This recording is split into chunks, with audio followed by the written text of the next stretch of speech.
Kali ini gue ngebahas lagi gamepad terjangkau yang harganya di 100 ribuan. Secara desain sih gamepad ini terlihat premium-ish dan bergaya klasik, tapi yang namanya harga pasti ada rupa. Simak review Rexus Gladius GX2 berikut ini.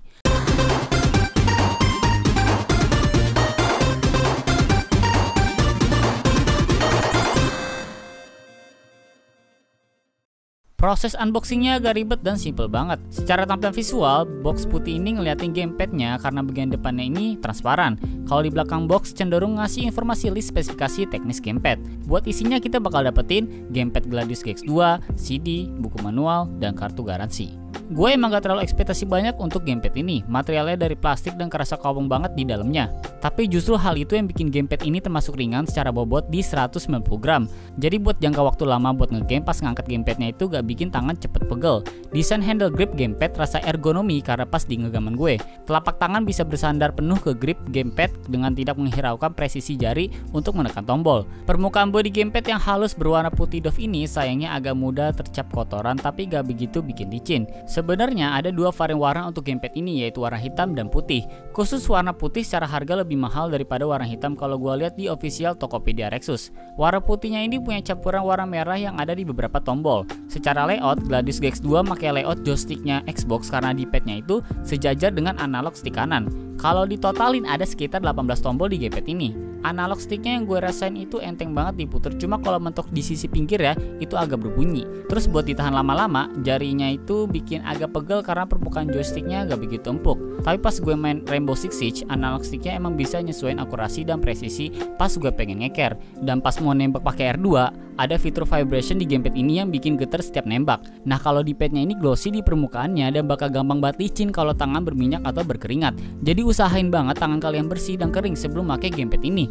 Buat dipencet, D-padnya gak begitu silent tapi juga gak begitu ringkih. Tapi setiap mau dipencet sesuai arah, kadang jari gue kepleset karena saking licinnya. Tombol action X, A, B, Y di kanan gamepad masing-masing punya warna tersendiri yaitu biru, hijau, merah, dan oranye.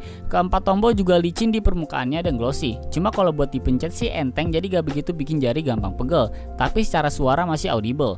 Terus di tengah ada 4 tombol dan logo Rexus. Tombol turbonya ini lebih mirip kayak tombol action karena berwarna bulat dan licin. Di atasnya ada tombol home, select, dan start yang biasanya terbuat dari karet. Tapi ini dari plastik secara material bahan tombol. Nah terakhir untuk bagian depan ada tombol R1, L1, R2 dan L2.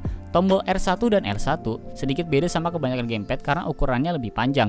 Positifnya badan jari gue bisa ngejangkau semua permukaan tombol. Tapi pas dipencet sebenarnya gak perlu sampai ke tepi ujung yang ke arah kabel. Cukup di bagian berlawanannya saja. Dan ngomong-ngomong soal kabel, Gladius GX2 kabelnya punya panjang sampai 1,8 meter yang menurut gue udah lebih dari cukup semisal kalian mau main game bola di laptop. Terakhir khusus L2 dan R2 di sini sangat silent dan feel ketika dipencet itu ibarat kata kayak perosotan yang halus meskipun jadi lebih berat. Keempat tombol depan gamepad yaitu L1, R1, L2 dan R2 untungnya nggak mudah licin, jadi grip jari bisa lebih pakem dibandingkan tombol seperti D-pad maupun action button. Gamepad ini juga udah gue coba buat main Rainbow Six Siege yang seperti gue bilang sebelumnya, pas main sih emang semua tombol bisa berfungsi dengan baik. Tapi semisal pengen ngeker pakai L1 dan nembak pakai R2, dilanjutin joystick kiri untuk ngarahin, jari gue kerasa agak pegel karena terlalu lama ngarahin sama nahan joystick kiri. Dan terkadang pun gue pribadi agak gampang kepleset dari tombol karena mudah licin.